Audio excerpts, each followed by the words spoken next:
the future is always uncertain, and particularly when President Trump is involved, there are always surprises. But if I were placing my bets, I would say the odds are very high that before August 12th, Tuesday, he will announce an extension of the truce on tariffs.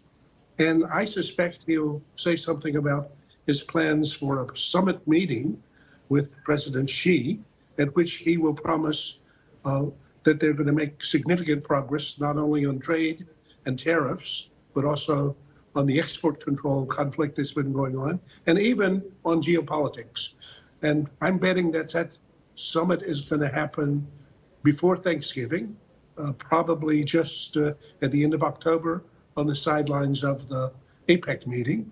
And as you suggested, at least my hazy crystal ball suggests that at that meeting, he and President Xi will announce a grand rapprochement, or a new something that'll be featured as a great relationship, a great partnership, and in which they will both be trying to change the whole tone and character of the U.S.-China relationship in a way that'll be more positive.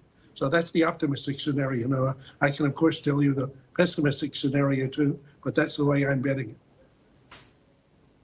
All right, so optimism is good, and I want to just get a little bit more from you, because I know there's more to your predictions here, that you're expecting major investments as well, which is what we've seen with a lot of deals with other countries in the hundreds of billions of dollars. What is your expectations, and of course the all-important fentanyl, as well as TikTok, and maybe even anything on CK Hutchison?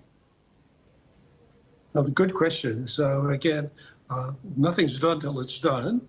But if I look at the elements of the logic of the situation, and also the interests of President Trump and President Xi, I suspect he'll have a solution on TikTok that'll be good enough for the two of them. I suspect there'll even be some reduction in the current 30-10 tariffs, maybe cut it down a bit, because the Chinese initiatives on fentanyl have been very impressive. And I think President Trump has spoken positively about them. So I can imagine some reduction there. I think, as in the first trade agreement in the first Trump term, China agreed to buy a considerable more from the U.S. I suspect there'll be an element of that. And it's easy enough for China to reduce its bilateral trade imbalance by buying more oil or gas or agriculture. That's just kind of basically switching from buying from one source to the other.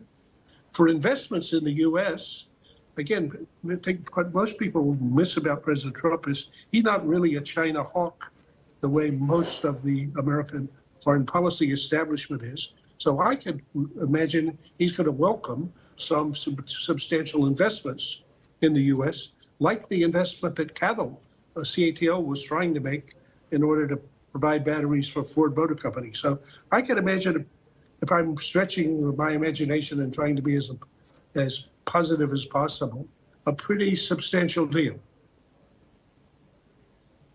President Trump is not a China hawk, you're saying. He also told the Commerce Department to avoid, quote, any tough moves on China. So this is more friend than foe, right?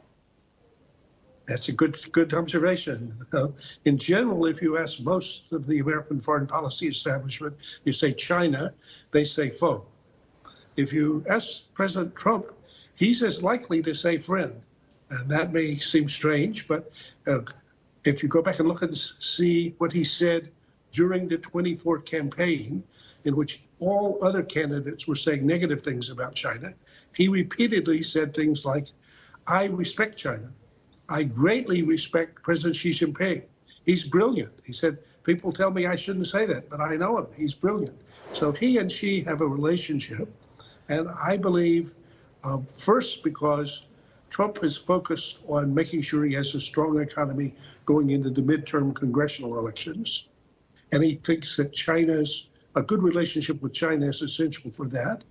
And the whole Trump team has learned from first round of big tariffs that when Trump put on 145% tariffs. He was shocked when President Xi came back with 100 and I can't remember what, 25% tariffs, basically an embargo. That was the only one other country responded to the tariffs in that way. And then even more impressively, when the U.S. began tightening some controls of supply chains, China responded very directly by choking the supply of a half dozen items, including in particular rare earth batteries, that the U.S. simply can't function without. So I think this is a case where the two parties, if you look at their hands, you look at their interests, you look at the situation, I think there's reason to be optimistic. I want to get your read on President Xi Jinping. Of course, very quiet in contrast to President Trump. We haven't really heard anything from him. Is there any sort of reluctance to engage on his part? That's a good question. I don't think so. I think he believes he has a strong hand. He has a plan. He knows President Trump from the first term and has assessed him. I think he's got a pretty good picture of, Xi did not start this trade conflict, didn't start the tariff conflict, didn't start the export control conflict. So he had a plan before. I think he's prepared for a turbulent environment, and he thinks he has sufficient degrees of freedom and sufficient influence that I think he can get back to a pretty stable relationship with the U.S. And I think, again, putting it in geopolitical terms, after maintaining the party's control over China and the leadership that provides enough benefits to the society to sustain that position, the next most important thing on Xi's agenda is Taiwan.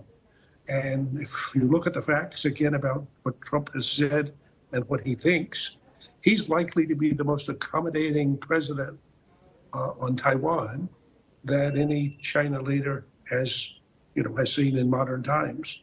So I suspect on the sideline of the conversation, I'm not sure how much of that will come out in the public.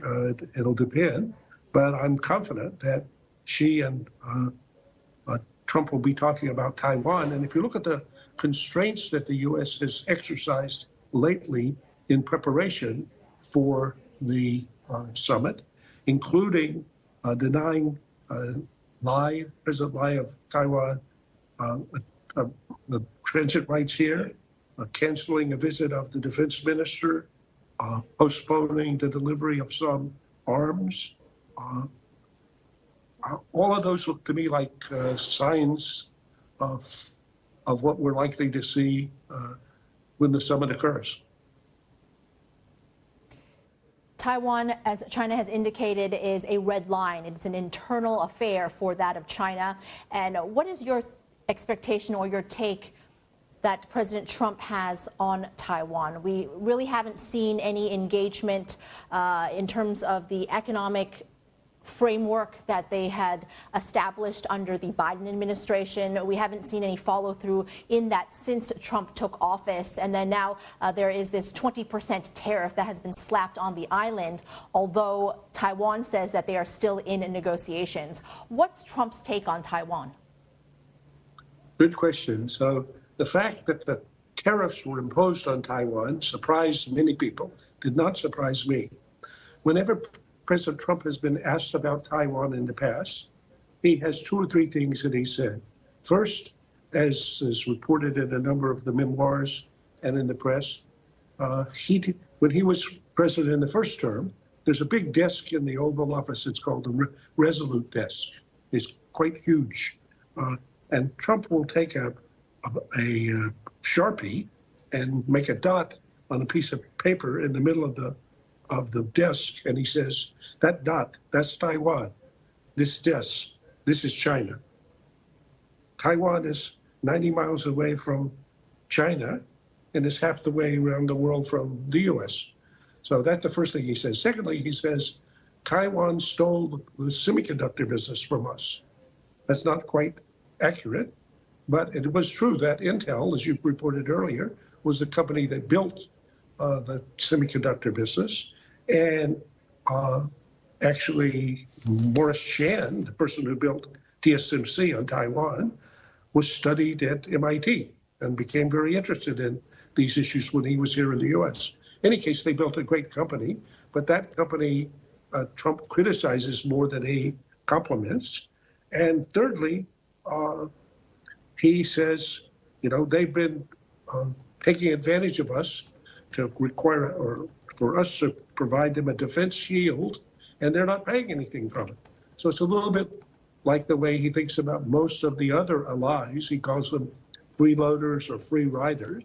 Well, none of those things make the government of Taiwan or its president or its people feel very comfortable, but they're all things that President Xi agrees with. Graham, I want to ask you about the risk of secondary tariffs on China, similar to what we have for India and its purchases of Russian oil. Do you think China is at risk? No, that's another good question, and I think they should be, but I don't think they are. Actually, President Trump's closest advisor, who is the principal advocate of tariffs, had a statement yesterday in which he said, China's different because they can hit back. So I think what we've seen in the first round of the tariff wars, and then even more vividly in the first round of the export control choking of key items, is that China has as strong a hand as the U.S. does, maybe even stronger. But in any case, these are roughly equal, and President Trump distinguishes between dealing with people who are roughly his equal and people who are weaker.